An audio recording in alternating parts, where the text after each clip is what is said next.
আপনি কি জানেন পবিত্র হেরেম শরীফের ভিতরে কোনো প্রাণী হত্যা করে ইসলামে স্পষ্টভাবে নিষিদ্ধ?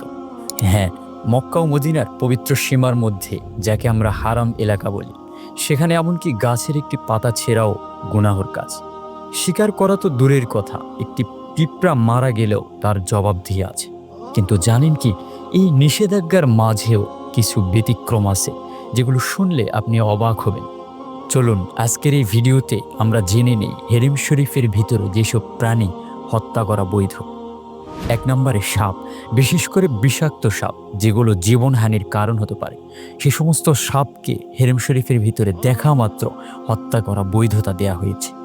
২ নম্বরে বিচ্ছু, ছোট হলেও ভয়ানক বিষের বাহক এমন বিচ্ছু যদি হেরেম শরীফের ভিতরে দেখা যায়, তাহলে ওই বিচ্ছুকে দেখা মাত্র হত্যা করা জায়েজ। ৩ নম্বরে পাগলা কুকুর, যেটাকে আরবিতে বলা হয় কালবুল উকুর, যা যে কোনো সময় মানুষের হুমকির কারণ হতে পারে। এই সমস্ত কুকুরকে হেরেম শরীফের সীমানার মধ্যে দেখলেও হত্যা করা বৈধ।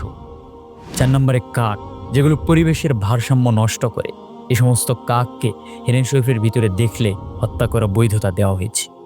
৫ নম্বরে ইঁদুর, যে সমস্ত ইঁদুর মানুষের খাবার নষ্ট করে, পরিবেশ নষ্ট করে, এই সমস্ত ইঁদুরকে হেরেম শরীফের সীমানায় দেখলে হত্যা করা বৈধ।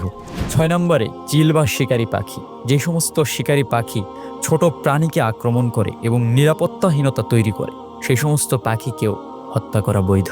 এসব প্রাণীকে রাসূল সাল্লাল্লাহু আলাইহি ওয়াসাল্লাম নিজেই স্পষ্টভাবে হত্যা করতে অনুমতি দিয়েছেন, এমনকি হারাম শরীফের ভিতরেও।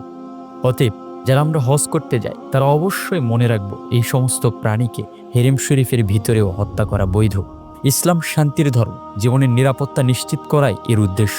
তাই যেখানে প্রাণ রক্ষা জরুরি, সেখানেই এই বিশেষ অনুমতি প্রদান করা হয়েছে। প্রিয় দর্শক, কেমন লাগলো আজকের এই ভিডিও? কমেন্টে জানাতে ভুলবেন না, আর সাবস্ক্রাইব করে আমাদের সাথেই থাকুন।